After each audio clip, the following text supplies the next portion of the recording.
Good night, everybody. Welcome to another episode of Random But Relevant, presented by My Block TV. I am your host, Oswald Williams. Today we have a special co-host. He is the host of Capital City, the podcast, and financial advisor, Mr. Preston Baker. How you doing, brother? Thank you for having me. Thank you for coming, man. You know how it is. Tell us, for the audience that don't know, tell us a little bit about Capital City. Well, Capital City is a podcast that talks about personal finance and small business strategies for the average person. So there's a lot of people that don't have too much knowledge about financial products and information because they go to their daily lives and they really don't know this. So we thought about breaking it down on a basic level and kind of growing with our audience. So we're here to help people get to the next level. So if they have an idea for a small business, we try to help you get to the next level with different strategies, different marketing strategies. And if you're just trying to create another goal, a goal to get maybe a house, retirement goal, we're just throwing out information of the different tools you can use. What made you want to get into financial institute? Financial sector. Well, for me to get into the podcast, I'm a financial advisor. Mm-hmm. I'm an associate partner downtown Manhattan for a boutique firm, and I realized that as I'm speaking to people on a daily basis, there's so many people that don't have the information. So I thought to myself, how can I get my message out more about the strategies that I provide? And that's when somebody gave me an idea about the podcast, and I just went from there. So we've been getting a lot of feedback from it. People ask a lot of questions. They send me questions all the time through my email, and we also have the website, capitalcitypodcast.com. So we try to put as much information out as possible. We try to be as transparent as possible, just to inform the community about these different strategies. That's dope, yo. Let me ask you this. So if I'm let me give you a scenario. So if I'm a young couple, let's say in our early 30s, 31. Okay. We've been married for 3 years. We both have good jobs. Let's say we're making 80 grand a year. We've saved up maybe 120 grand. That's a lot of money saved. Okay, let's go 60 grand. Okay. What would be some advice or some strategies you would give that scenario and that couple? Well, sitting down with that couple, I would first try to figure out what their goals are. What are your immediate goals? Are we trying to start a family? Are we looking to buy a house in the immediate future? Are we just setting up for retirement? Are we trying to retire early together and do some traveling? What are our goals? And that's how we would decide, different financial tools, how we would decide to get there. So what if they select to just really, save their bread and go more towards retirement? What are some strategies you'll go with? Well, I would make sure that they're funding their 401k, probably overfund it a little bit, see if they're getting a match with their company. Then I would check to see their risk tolerance. If they're, if people are risk averse, we have to use more fixed products. If people are willing to take the risk to get the reward, knowing that there might not be such a great reward, then we can go into more alternative investments. So I do use different alternatives. Me personally, I have a 3-step process dealing with somebody in that tax bracket that talks about the retiring, free retirement, tax-free retirement. Wow. So there's strategies you can get there. You have to be under a certain tax bracket. So we have different ways that we work. We create these strategies and to make it work for you. So we have tax deferred, tax free, but sitting with somebody, we would have to actually go through all of this process, kind of figure out, what their tolerance is, what their goals are, and then we get them there. Can you elaborate a little bit more on when you said risk tolerance? Risk tolerance, it just means your ability to stomach a loss. So that's the basic level of it, So for people that are risk averse, these people wouldn't go into the stock market, so they wouldn't go in the stock market because they don't want to take the chance of taking a loss. So I would go into something that's more likely to give them a return. It may not be the greatest return, because if you're doing something on the market and you're taking more risks, you may get 20-30% return, but then you may take heavy loss. But then we might do something that gets you about 6-7% returns or something like that. So it sounds like you're saying sometimes the best way to go is that nice boring investment and stay safe. Well, I'm not saying that. I'm saying if it works for you, you got to do it. I always, like I say on the podcast on Capital City, I always tell people it's about what works for you, what you feel comfortable with. We can't sit here and like what you might feel man, some people play lotto, right? Just for example, some people play lotto, man, I'm gonna hit that 300 million. And some people just think that's a waste of money. Yeah. So everybody has a different, That's a good point. different idea of how they want to make their money. Some people want to go into real estate, so I do talk to them about real estate. I talk to them how to leverage their insurance policies. I talk to them about Roths versus IRAs. I talk to them about mutual funds and commodities. We're gonna sit down there and we're gonna build a relationship, and everything is not gonna be done day one. But over time, you'll add all these features, and then you'll have a robust portfolio. Nice. There was in the risk management podcast, there was a term you used. I thought it was dope. You said a paper loss versus a. Okay. Paper loss versus actual loss. Yeah. So, talk about that a little bit. All right. So paper loss, basically, you put your money in the market, right? And this is for people that have 401k, so I want them to understand, because most of the people today that are in the market is because of their job, because they have a 401k, 403b, or 457, right? So you put your money in the market, and then you're looking at it, we're going through a recession. You see that money going down. Technically, you didn't lose anything yet. It's just a paper loss, because it's on paper that is there. And the what you own, the stocks that you would own are you still have them. They're just decreasing in their value right now. Once they start going back up, so does the monies that your 401k is worth. But the moment you take the money out, it becomes an actual loss, because you really realize that loss, and you're not going to be able to buy it with what you purchased it for before. So you actually lost, so you don't give your money a chance to gain back. Got you. So let me ask you this: whenever you pull from your 401k early, I understand. Why is it so? Why is it such a penalty? Why is it? Well, I mean, it's tax deferred. So Uncle Sam says, listen, we're gonna let you move this money, tax deferred. So we're gonna get it later. This is for your retirement. But they want to tax it. So now you're saying, oh, I want it before that time. They said, well, we gave you the option, so now they're giving you a 10% penalty for taking the money before retirement, and that's if you're taking the money without loan, and we're also going to tax you for it, so you paying probably, if you take out 10,000, they may take 5. Man, and then you get your 5. But you can take out loans for emergency. So there's reason to take out money without. So you have to, there's certain things you have to pay back. So you have emergency, they allow you to take the money back. It's not like they're going to do it right away. So they give you a year. They may say the term is a year to pay this back. So you do have time, because people do have emergencies, but you can use it for college, for you, your family, your children.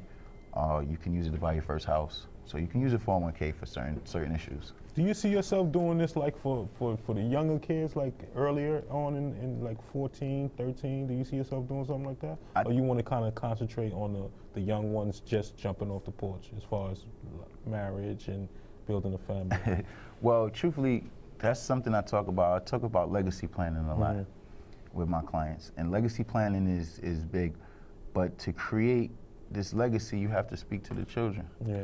So I educate them so they can educate the children. So we do have programs that we're developing to educate children, because we believe that to create generational wealth and have a true legacy plan, if you purchase a house and then the child comes behind and sells it and squanders the money, then that's the end of that legacy. But if they understand finance, they understand how money works, then they can take what you've done to the next level.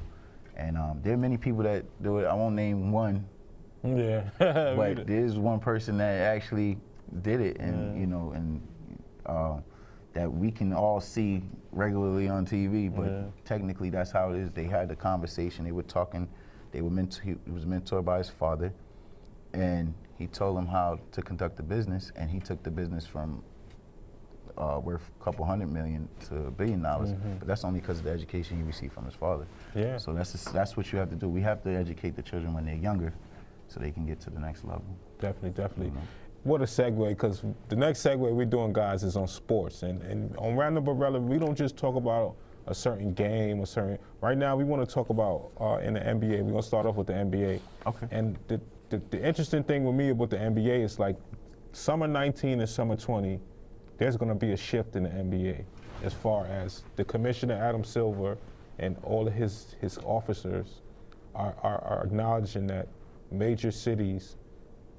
major city teams are successful, the league as a whole is thriving more. So I want to talk about Anthony Davis and what he recently did to the Pelicans, being a small market, letting them know, okay, although I have 2 years left on my contract, I think you need to prepare for me leaving, because no matter what happens, I'm not signing here. He said, I'm ready to go. Yeah, and they can offer him the most. I think it's 6 years, $250 million. It goes up to 280. 80, yeah, if he stays. Oh, no, yeah, you're right. So he doesn't get to get that maximum contract if he leaves next year. But if he leaves this year, if he was able to leave this year at the end of the season, he's still able to get that max, because he'll be on a team when it's time for his max contract to be realized. Oh, true. So 2 years ago, this happened with Paul George, and Indiana pulled the trigger and sent him to OKC. But OKC confidently knew that they had a record of being successful, drafting successful. So Paul George was convinced to sign. Toronto trading Kawhi, making a trade for Kawhi Leonard. Yes, they're gambling that Kawhi is going to change his mind and not want to go to LA.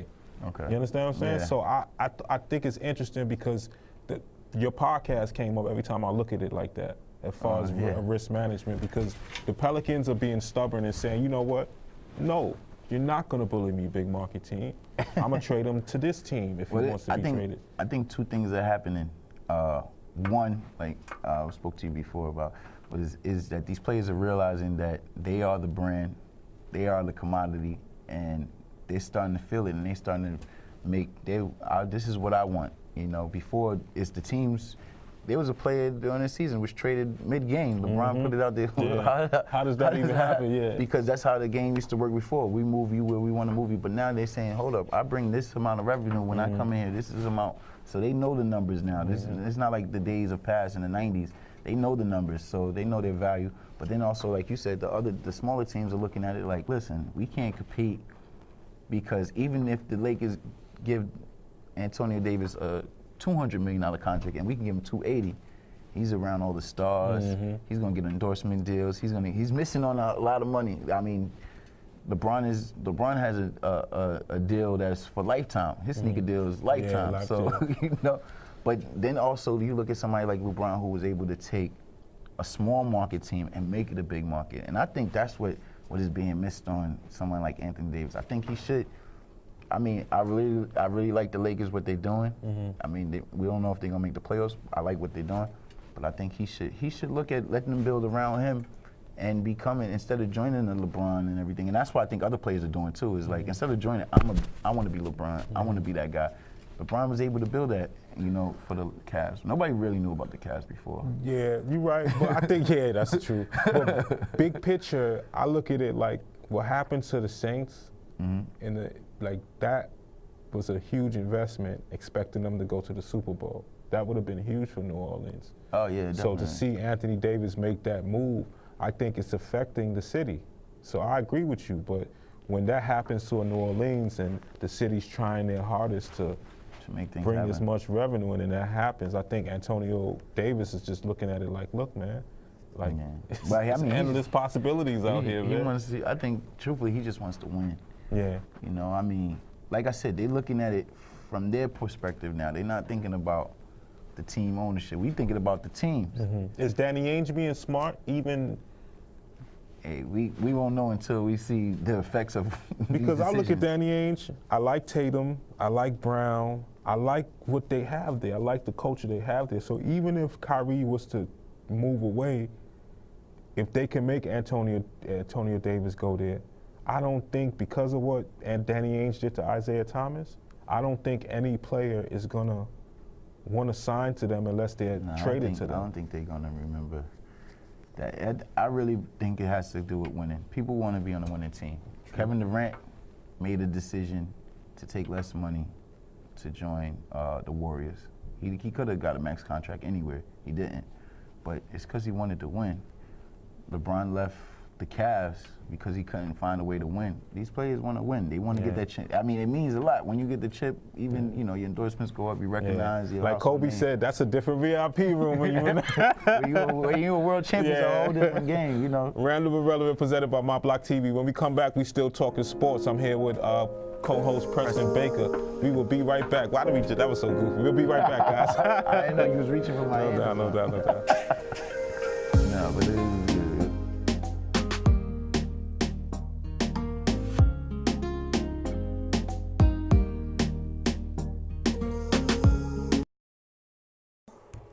I don't understand Oswald. Oswald is multi-talented, but sometimes it just gets to his head. I like the idea of me changing up the theme song, okay? Not saying that anything's wrong with it, but I want to change it up a little bit, okay? All right, man, but we're running out of time. I got you. Are you going to score? You know what? Forget it. Oh, no. Forget it. Nah, forget it. I loved it.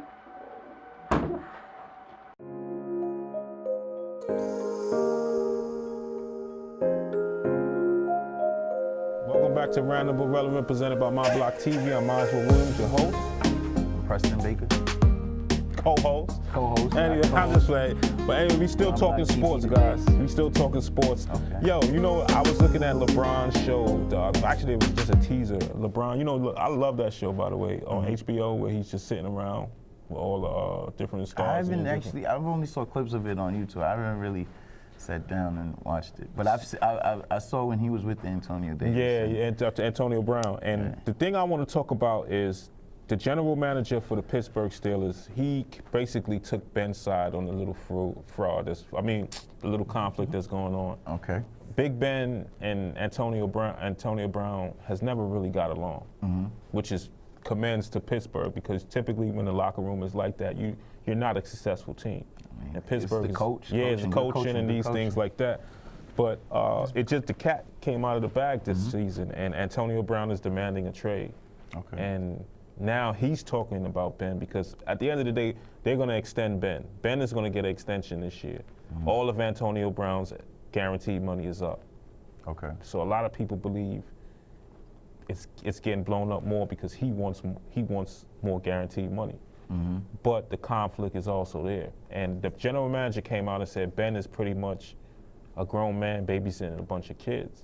And a lot of former players that are analysts now said, hey man, hold on. Yeah. I'm a grown-ass man at the end of the day. You know, usually when you talk about, my thing is, I didn't like it because usually I understand when you hear a veteran analyst talk about, like a Mel Cowper talking about, this kid's awesome, or this kid's so young.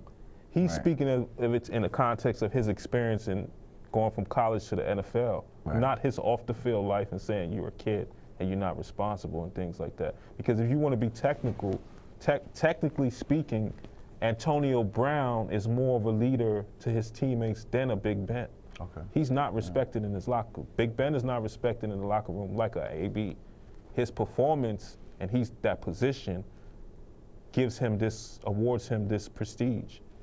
So I just feel like if Antonio Brown was a receiver, his argument would have held up a little bit more. You know, does that make sense? I mean, I think there's a couple of things there. For one, I don't think that he's managing babies because, again, it shows his professionalism for them not to have escalated this outside the locker room until now. Yeah. So that shows that. And Antonio Brown? No, Jordan and Dennis Rodman, they didn't get along. They won a couple championships together. Yeah, you're right about that. Actually, Kobe and Shaq didn't had a little issue. Now they best friends because they won the championship together. So it's not, you can play with somebody you don't get along with, but I think there's the matter of respect. And that's something like, we were speaking on respect, and I think that's something that's going on with a lot of these older players today, is they don't know how to deal with the younger generation. They don't know how to reach them. So they're exposing them on the social media because they think that that's where they're on. And it's the younger players are like, oh, what are you doing? Why you put my name out there? Ben is talking about him. You even have like LeBron talking about his team on it. Oh man, so it's like they don't really know how to connect with the younger players when it comes to that. But I think it's just a matter of leadership. If Ben wants to, if Ben wants to lead the team, he wants to lead the team, then he has to lead the team, and he has to start with Antonio Brown. If he wants to let if he feels Antonio Brown is a threat to his leadership, then of course he's going to give him a problem. So. True. That's going to be the issue. Yeah, you're right.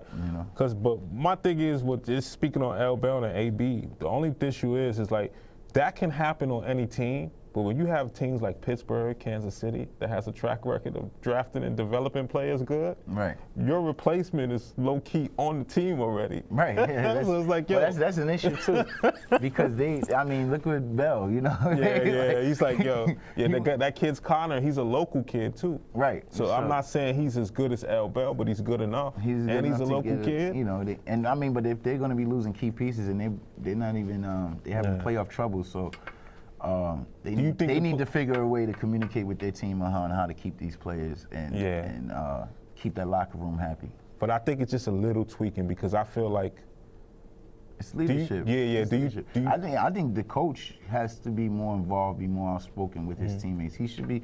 But those two players, it shouldn't even have got this far. He should have taken them out to lunch, had a few drinks, gone to smoke a cigar, whatever they do, go play golf or whatever. Have this conversation and say, listen, let's hash this out right now, because for us it's about winning. So if we're not here to win, then what we're here for? So let's figure this out, how we can make this work. I think in hindsight, this is a good problem. Being a Buffalo Bills fan, this is a good problem because Jets might get Bell, man. Yeah, I don't want L. Bell in the AFC East. That's the last thing a Buffalo fan needs. We need some help. You a Jets fan? Oh yeah, you are a Jets fan. It's ridiculous. Well, I rooted for Brady to win this year. You know, I was watching his Instagram.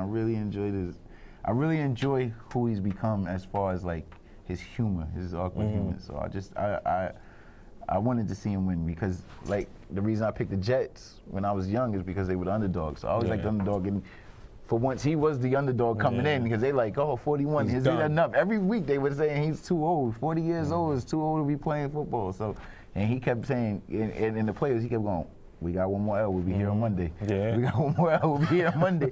And he proved, and he said, I'm gonna play again. And I heard, and he was having issues through the season with his coach. Yeah, they were putting him on spot. So I think he's like, listen, I'm gonna get these rings while I'm here, you know, because maybe they have a replacement for him to get the rings and overshadow what he's been doing. And everybody, the media didn't cover that the way it is, but Garoppolo left, the guy Jacoby, right? You know what I mean? So Brady, like what you said about when you feel like you're being threatened, like yo, he gotta go. Brady's very.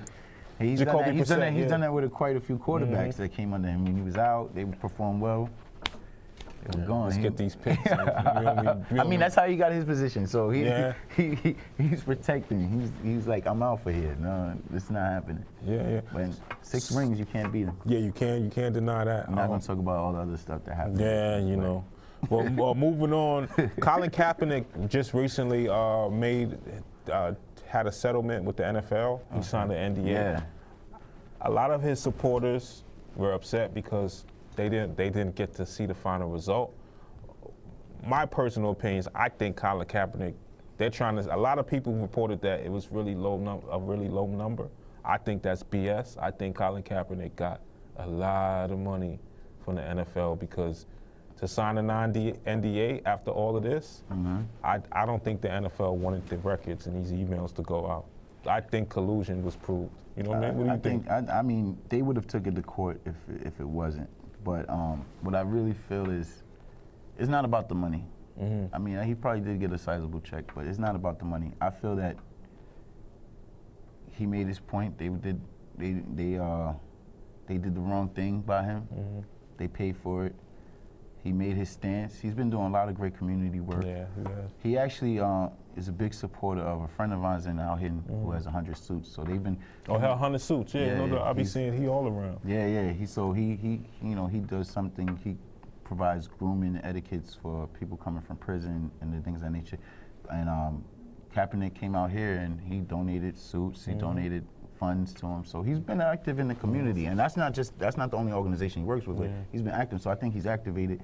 I think they're gonna give him a shot, you know, even if it's just to play him for a couple of games or a year.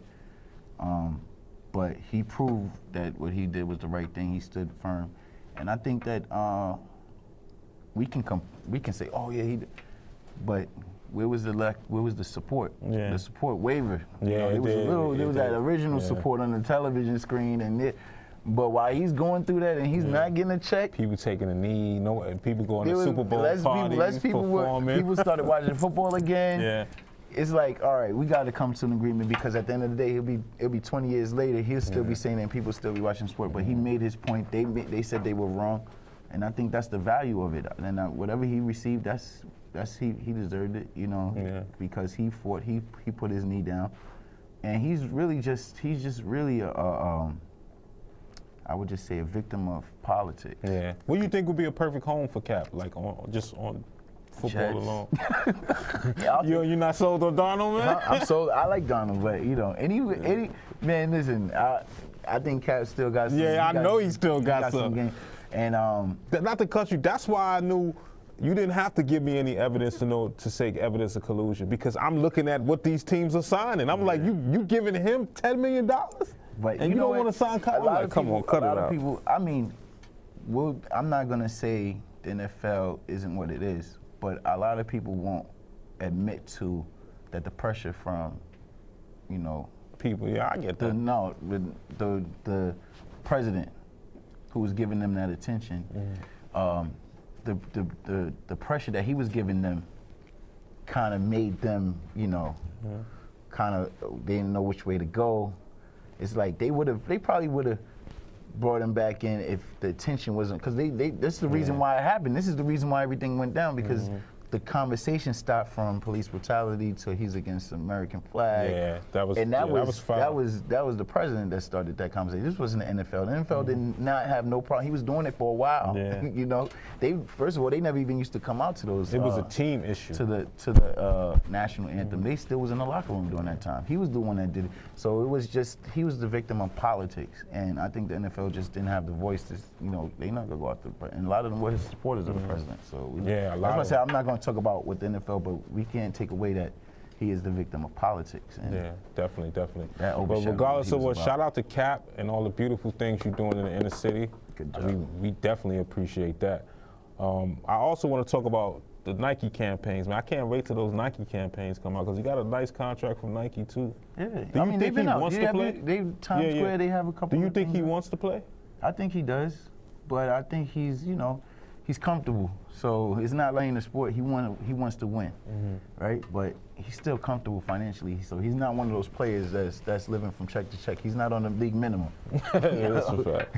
He left with a good contract. Yeah, he left with a good contract. He received something else, and he also got the deal from Nike. So he's doing all right. One would argue that Cap is probably still better than Garoppolo. I mean, we have to see them in action together. Yeah, it has been 2 years. It has been 2 years. I don't want to say who he's better than yet, but I will say I do appreciate what he has done for our community and his voice raising up issues that we have to deal with on a daily basis. So I do appreciate him, and I applaud him for his stance, and I'm glad that he was able to receive what he received. I hope he continues to be a resource to the community. Roundup with Relevant, presented by My Block TV. When we come back, we're going to talk Jumaane Williams and his successful campaign of becoming the public advocate. We're going to talk a little bit of politics, man. Stay tuned with us, man. We'll be right back. Boom, boom, boom, boom, boom, boom.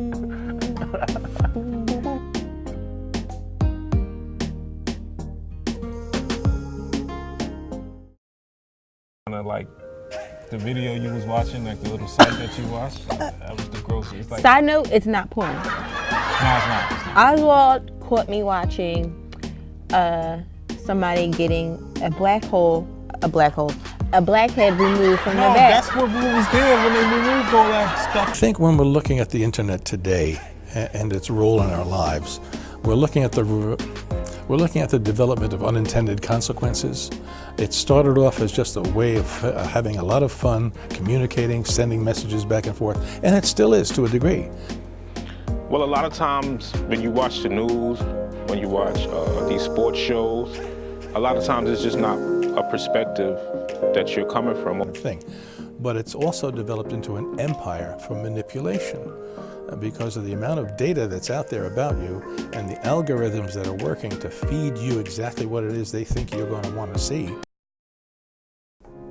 Welcome back to Roundup with Relevant, presented by My Block TV. I'm your host, Oswald Williams. I'm here with the founder, the host of the podcast, Capital City, financial advisor, Mr. Preston Baker. I like that. No doubt. You gave me a lot of energy right there. Yeah, you're ready. I'll take that energy. On February 26, 2019, Jumaane Williams was successful at becoming the public advocate for NYC. I'm definitely happy for this because in 2013 I was doing a Stop and Frisk documentary, and the report his team put out on it was A1. He's always been on the ground level on a lot of things, so this is the type of brother you want next to the mayor, you know? This is definitely the guy you want. He's been an advocate for the community. He's been a friend of Queens. He's a Brooklyn guy, friend of Queens. So now he just gets to do it on a larger scale. He's been arrested for his stances before, so you know he's about it. He's about it. He's got the right position. Public advocate. I don't think New York City knows what's about to happen. You know? He's going to be an advocate. I think he's that guy. And there was some formidable opponents up there, but when you just made that point, like he was like you didn't like the people, the experience, or just that? I just think he had the most name recognition. There was no way. No comparison. Nah, it would only way I think he would have got the lieutenant governor spot. It's just he had to go. He was going against the whole Democratic Party at the time, you know, and he still came so close. He was less than 7 points away from winning. So I just think, you know, he has the body, he has the resume. To say that I deserve this position. There was one person I was kind of fearful of. It was even though I knew he was going to win too, but I was fearful of the brother that used to work for Obama. So, well, he's pretty new to us, so I didn't think he was going to be. You talking about Michael Blake? Yeah. I didn't think he was going to be that much, but he's pretty new to our community, so he's been coming around. But Jamani's been around, so you know it was just a matter of he'd been around. But I did enjoy the two brothers were like highlighted as competitors in the race. And so it was the Caribbean, the African American woman, the Caribbean sister. I liked the way she was talking. I forget her name. I mean, those are the two names that came up. Those are the two. Actually, on my Facebook post, I post a picture with both of them side by side. Who's going to win? Because that was the conversation. Yeah, and even though they were trying to pull for somebody else, but I'm not going to get into all that. No. Let me ask you this. I was looking at his website and the marijuana reform bill that he wants to introduce. I was very impressed by it. I was very impressed. He wants to talk.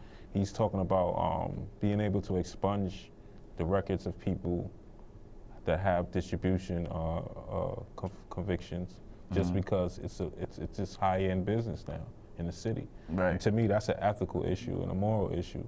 Well, I hope it does help people. You know, so. I do worry about the legalization of marijuana and how it's going to play on our community. I feel that it's not going to be what people think it is. So, you know, like right now, in the community, people that smoke, they get it from the guy that's local, same way alcohol was back in the day, you know. But once it became legalized and it was controlled, you see who controls it. Yeah. So it changes the whole scope of how the businesses ran and where you're getting it from and how much it's going to cost. And I'm talking from personal because you know, my mother, she's dealing with issues with breast cancer and everything, and then they offer them to utilize legal marijuana for the pain and stuff she's going through, but it's so expensive. Yeah. So it's like I would, but what you're charging me is crazy. So that's what he wants to talk about. It's going to be. I just see it's going to be. But I hope he does get the records expunged if it becomes legal. Because I heard the governor talking about you know, legalizing for recreational use. So we'll see. But my thing is, why does he want to handpick who gets these dispensaries and these licenses? I don't appreciate that. It's about finance, man. It's about money. You know, it's business. It's business. So. Because I think there's a trend in California. I know, no, it's not a trend. This is a fact. In California, in order to for a corporation to apply for a marijuana license, they have to have someone who was convicted of distribution and on the application. Say it again. In California, in order for me to, let's say I'm a guy that wants to invest in dispensaries and I have the land already. In order for me to get the application, I have to be able to have someone on the application that I'm going to teach the business as well, that has a conviction, marijuana conviction. I didn't know that. Yeah, it's a fact. So I was just found it interesting that, like, he's act like he's doing the state and the city a favor by, you know what I mean? So I don't know. I appreciated that. But I think with Jamani, I think he, you know, if the bill goes, if they get that done, it's good. It'll be less traction in the community for bothering people for random things. Because I don't think, you know, people that are smoking weed are not really harming nobody. I don't see nobody, you know, people get drunk Car accidents. I mean, you get high, you might get a little relaxed. That's pretty much it.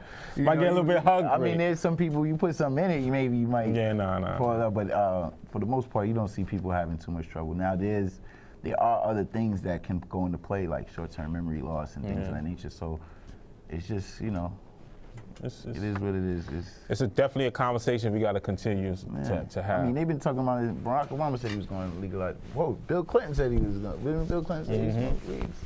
So it's been, they talked about it. We'll see how it goes. New York State is always the last one to play. Yeah, definitely. Moving on, congratulations. The Oscars just passed. Spike Lee finally won Best Director for his movie. Congratulations, Uncle Spike. BlacKkKlansman. Did you see it? No, I didn't see it. I didn't see it. How do you? He didn't get Best Picture though, and I remember he made a statement. I'm always losing to somebody driving. So crazy. He lost to Driving Days. Yeah, that was just this movie. You know what? I felt like, me personally, and this is not for anybody else. I feel like, who cares about the Oscars? Like, I appreciate his movies. So I like Bamboozled. Malcolm X, one of my movies. Do the right thing. So I mean, I enjoy his movies. I think if he would have won something, Malcolm X was the movie. Yeah, definitely. To win, because you had Denzel in his prime, putting it together. I mean, that movie, man, even that movie still gives me chills. And I played, what's the song by Sam Cooke? And I know change. Yeah, that was real. I mean, I play that. I cannot not think about that movie. Nah, that's a fact. Definitely right about that one. So I think he deserved it for that, and I mean, I do appreciate it for the BlacKkKlansman. But I've gotten away from movies like that in the past years because I just like to see something a little different come out of our directors now. I want to see them get a little more creative. I would like to see some sci-fi or something like that. You know who's Jordan Peele's been doing a lot. Yeah. Oh man. I'm enjoying what he's doing because he's being creative. That's what we need to see. That's extreme I think creativity. Get away from the problems within our family structure and these type of topics on race and just. I think as a filmmaker, you grow into that kind of filmmaker. I don't think it's extremely hard to just come out. Because most people don't have the resources to write to. So most filmmakers write to their resources on an independent level. Well, so you talk about that, somebody does it. So I'm letting you know. Seriously, so you may have a project that you're working on that's long term where you don't write to your resources and you want the $200 million CGI movie. You're building on that, but I think that's the main reason why because one of the first things you learn in film is like you write what you know. That's personal to you. So a lot of times, that's why you see the story where it's a little bit of violence. But on that, is being creative with it. Yeah, definitely, absolutely. So, when they talk about, people have always talked about X-Men. What was X-Men about? X-Men could have been about the civil rights movement, Malcolm X. But they found a creative way to tell that story. If that's the case with what it was, I'm not a big, but I'm just saying, just come up with a creative. It's not necessarily about doing all of the effects and everything. It's just telling the story creative. I think we get caught up in telling the same story over and over again amongst our producers. And that's one of the reasons why we made Selfish, not a Selfish Plug, but Father and a Daughter. Yeah. I wanted to tell us, definitely. I wanted to tell a story in the hood, but I didn't want to tell it was heavy on the gangster. Every podcast, every web series was heavy on the gangster. So I said, how do I tell a story in the hood? But I talk in a sense, it's activism. I'm talking about, inequality with him having a hard time finding a job, even though he's qualified. Being a single father, the peer pressure of someone giving him an opportunity that's not probably conducive to what he's trying to do in his future, and having to make these tough decisions and all that. I wanted to just show people. The effects on the child. Yeah, the effects on the child. So I was like, how do we do that and still be hood? And I think there are ways, but it's hard to get that diversity you're talking about when it's the lack of opportunity. So when you see these different networks coming out, the Fire Stick, the Roku, all these different things. That's how I was. One of the OGs in here was just saying that, making that point last night. He was saying that's your way. He was when he was doing it back when the Ralph McDaniels days, and he was talking about when we was talking about, when we was dreaming of having our own TV station and all that thing, who knew it would be in the form of a network, Right. a Facebook platform, so I don't know, it's just holding on to the network and understanding that the content is where it's at. You feel me? Yeah, that's true. It's definitely true. You know? So what kind of stuff you look at? Like when you talk movies, like what you go for? You go for the shoot 'em up gangster stuff? You like the power? What you look at? Man, you know, I like it all. So, you know, whatever catches my attention, you know, if it's sci-fi or if it's, you know, Marvel's been doing a lot. But I like real stories. But like I said, Jordan Peele's been really, for the last few years, I think out of all the directors, he's been doing it. What do you think about, how did you, like, did you see Get Out? I did. Did you get scared? I was uncomfortable in the movie. I was uncomfortable, and I was like, man. But he, you know what? Like he took his story and he just like that's what I'm saying. Like that's the kind of stuff I want to see is the creativity. Yeah. So I think that's even in you know when I talk about businesses in the community that we come from, and I'm always talking to like certain business owners that are clients of mine, and I'm always like, how can we do something a little bit different? Yeah. You know, do it a little different than everybody else. You know, if you got the West Indian restaurant, and there's 1-2 down, what makes you different from that person? Let's do something a little bit different. So you know. You know what I think it is? I think West Indian people. Well, I mean, I'm just talking about. No, you're right. No, that's a African perfect example because soulful restaurants same way. No, you're right. There's a difference between, like, for example, remember the joint you used to go to? Always get your beef patties on Linden, right by the Democratic Club. Yardies. You see how Yardies is? Yeah. They're 24 hours, but it's beyond 24 hours. It's almost like they know who they're marketing to. Right. That club goer. Right. That's coming home. Now that goes into what I was talking about because they have also one in Brooklyn. I think it's near. Is that Workman Projects? But it's on Linden as well. But that's in Brooklyn. Farther down, going towards Brooklyn. Yeah.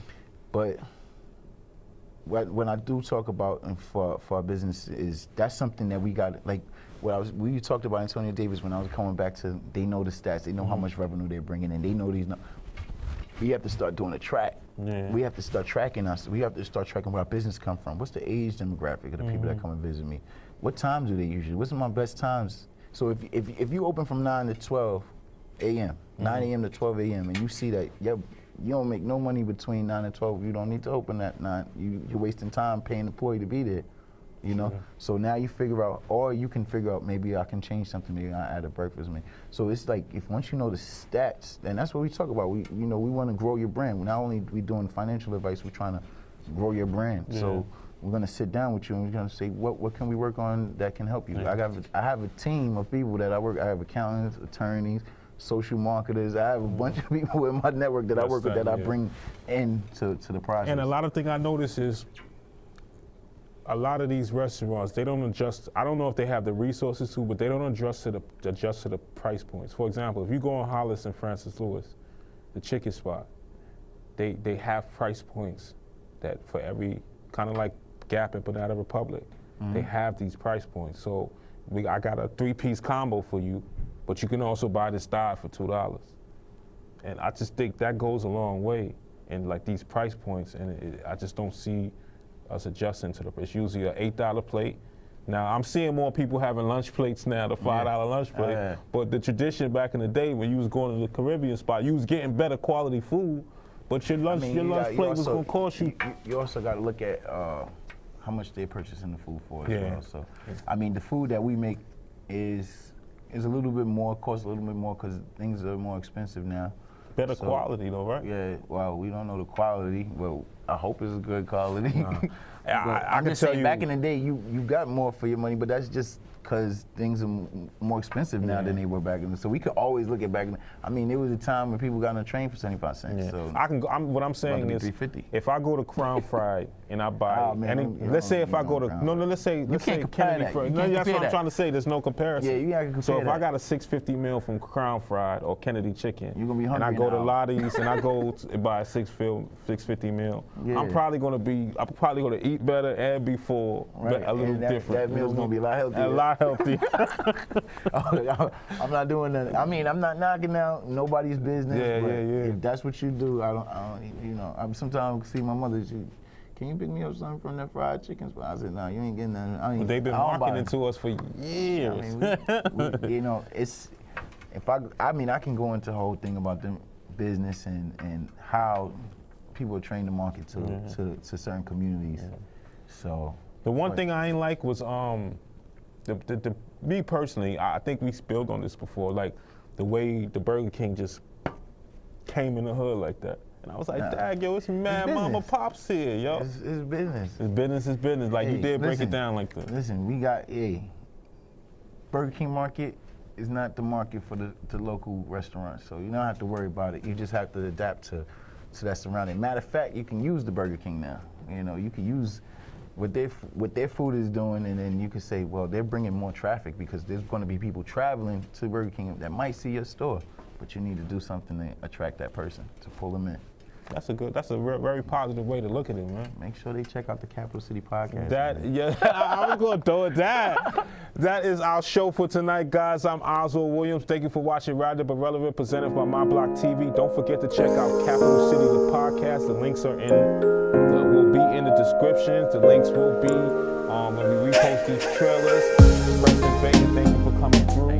Thank you for giving the young youth that knowledge that you're giving them and just learning how to stack money fast, better, and more efficient, man. Anytime. Random but Relevant, presented by My Block TV. Good night, everybody.